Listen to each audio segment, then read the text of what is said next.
Bienvenue chers élèves dans votre chaîne Physique-Chimia. Les cours sont destinés aux élèves du tronc commun scientifique.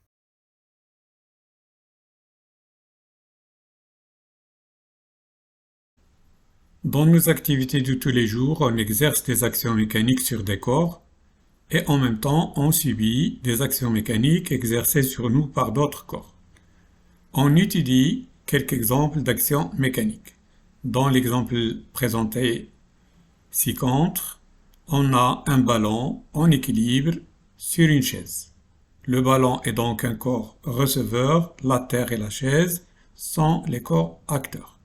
L'effet de l'action mécanique est l'équilibre du ballon, c'est un effet statique. Dans cet exemple, les actions mécaniques conjuguées du surfeur et de l'eau provoquent le mouvement de la planche. Donc la planche est le corps receveur, l'eau et le surfeur sont les corps acteurs. L'effet de cette action mécanique est le mouvement, c'est un effet dynamique. Dans cet exemple, l'action mécanique du joueur change le mouvement du ballon. Donc toujours le corps acteur et le joueur, le receveur et le ballon. L'effet de cette action mécanique et le changement de mouvement, c'est un effet dynamique. Dans cet autre exemple, l'action mécanique de la balle déforme le filet. L'acteur est la balle, le receveur est le filet, l'effet est la déformation, c'est un effet dynamique.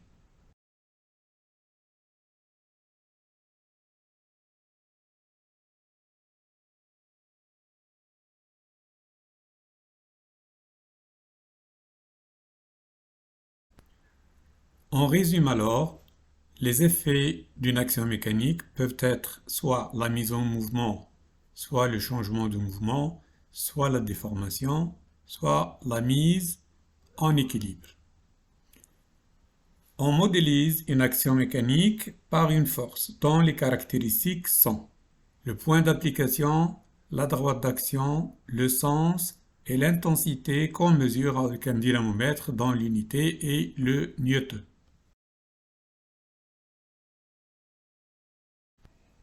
Une force est représentée par un vecteur. Les caractéristiques de la force coïncident avec celles du vecteur. Le point d'application est l'origine du vecteur, la droite d'action est la direction du vecteur, le sens de la force est celui du vecteur, l'intensité est représentée par la norme qui est proportionnelle à l'intensité.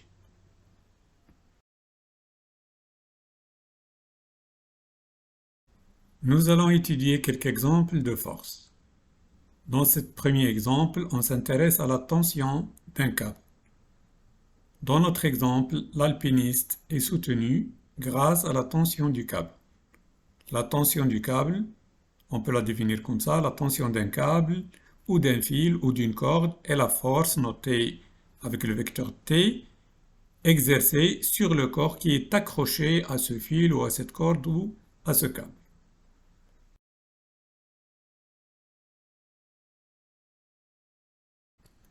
Les caractéristiques de la tension T, le point d'application et le point de contact entre le corps suspendu et le câble ou le fil. La droite d'action est toujours confondue avec le fil ou le câble. Le sens, c'est toujours vers le support du câble. L'intensité, plus le câble est tendu, plus l'intensité est grande.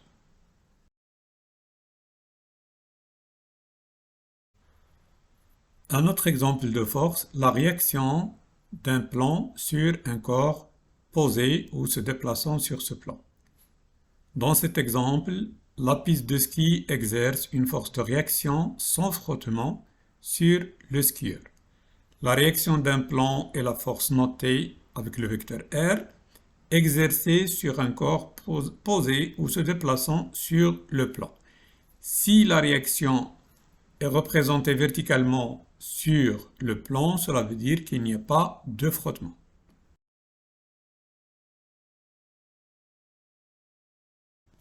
Les caractéristiques de la réaction R sont le point d'application centre du surface du contact, car c'est une force de contact répartie. La droite d'action et la verticale sur le plan, on a dit s'il n'y a pas de frottement. Le sens vers le haut, l'intensité dépend de la situation. Un autre exemple de force, la force de frottement avec un plan. Dans cet exemple, le freinage de la bicyclette est dû à une force de frottement exercée par le sol sur la roue. La force de frottement notée avec le vecteur petit f est la force opposée au sens du mouvement exercé par une piste ou un plan sur un corps.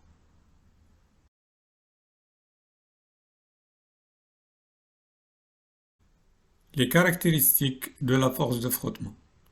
Le point d'application est le centre de la surface de contact. C'est aussi une force de contact répartie. La droite d'action de cette force est parallèle au plan ou tangente à une piste courbée, si le corps se déplace sur une piste courbée. Le sens est toujours opposé au sens éventuel du mouvement. L'intensité dépend de la situation. Un autre exemple de force, la force pressante. Dans cet exemple, l'air interne exerce une force pressante qu'on va noter par le vecteur F. Cette force gonfle le ballon. La force pressante est la force notée F exercée par un corps sur une surface.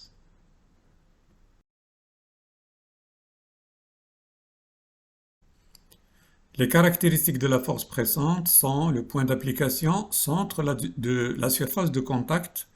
La force pressante est aussi une force de contact répartie. La droite d'action de cette force est la verticale sur la surface de contact.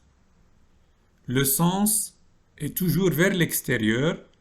L'intensité, on la calcule avec la formule F est égal à la pression fois la surface, avec la pression en pascal et la surface en mètres carrés pour avoir la force en newton. Il faut distinguer entre la pression et la force pressante. On étudie un exemple. On a une brique en position verticale posée sur une éponge. La surface de contact entre la brique et l'éponge est de 90 cm².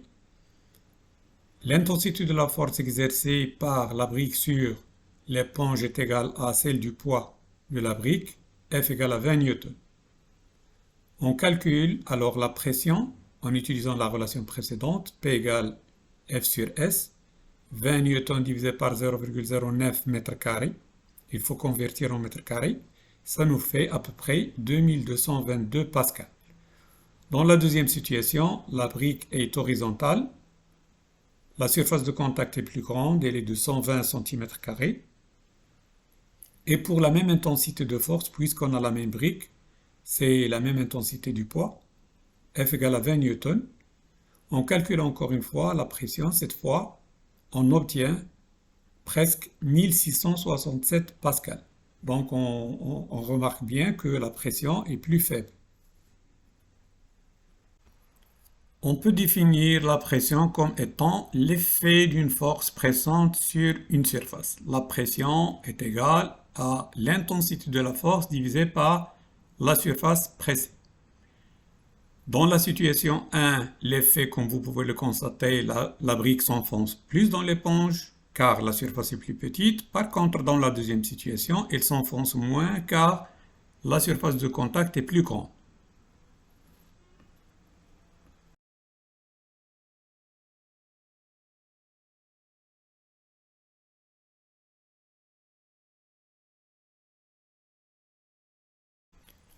On peut expliquer la force pressante.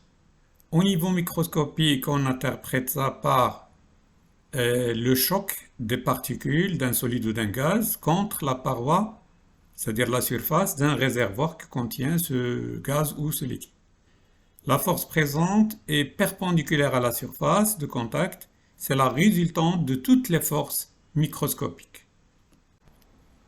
Dans ce nouveau exemple, le corps S est en équilibre On étudie des situations dans lesquelles le système, c'est-à-dire le corps étudié, est soumis à plusieurs forces. Dans ce premier exemple, le corps S est en équilibre sans frottement sous l'action de trois forces. Son poids P, la tension du fil T et la réaction du plan R.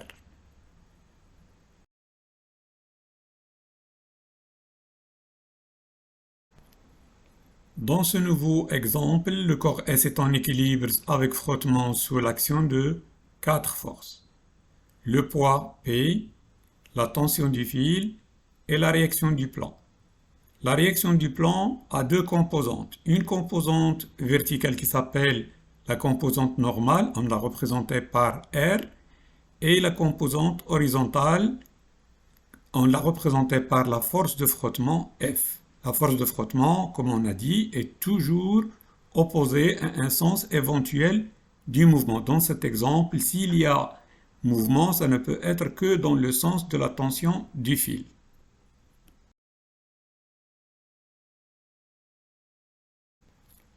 Dans cet exemple, on s'intéresse à la force pressante.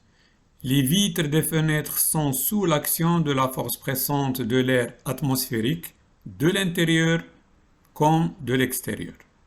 La force pressante externe et la force pressante interne ont la même intensité. C est égal à la pression atmosphérique fois la surface de la fenêtre. C'est pour cela que les vitres ne se cassent pas, car cette force est vraiment très grande comme on peut le calculer.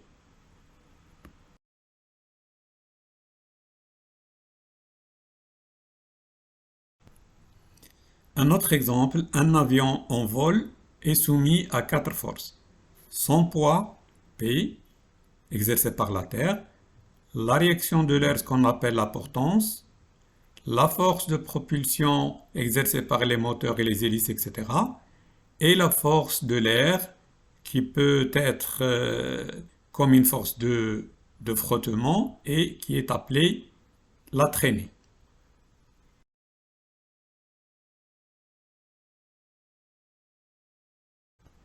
À la fin de ce cours, on peut retenir l'action mécanique d'un corps acteur sur un corps receveur peut provoquer les effets suivants: la mise en mouvement ou le changement de mouvement, la déformation ou la mise en équilibre.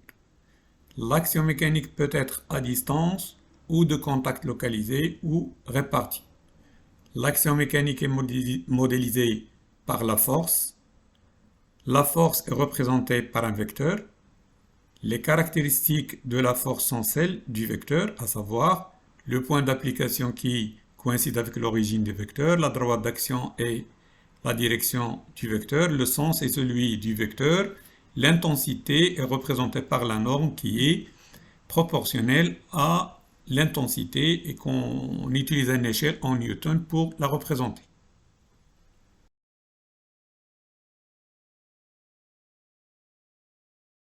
Il faut retenir aussi que la réaction d'un plan est verticale sur le plan s'il n'y a pas de frottement. La force de frottement est tangente au plan ou tangente à une piste courbée si le mouvement se fait sur une piste courbée. Le sens de la force de frottement est toujours opposé à celui du mouvement. La force pressante est égale à la pression multipliée par la surface de contact. Il faut faire attention aux unités. L'intensité de la force est en newton, la pression est en pascal, la surface est en mètres carrés. Comme on avait dit déjà, pour bien retenir, il faut opter pour une carte mentale. C'est mieux que le texte. Par exemple, ici, on peut dire que l'action mécanique est représentée par la force et que la force est représentée par un vecteur. L'action mécanique a des effets dynamiques ou statiques. La force peut être de contact ou à distance, un contact localisé ou réparti. Le vecteur a des caractéristiques qui sont celles de la force, le point d'application, la droite d'action, le sens et l'intensité.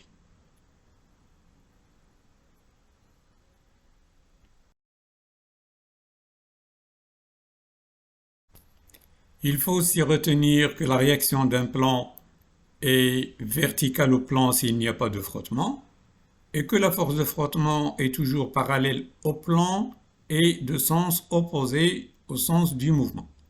La force pressante est égale à la pression fois la surface. Il faut faire attention aux unités. Pour obtenir la force en newton, il faut que la pression soit en pascal multipliée par la surface en mètres carrés.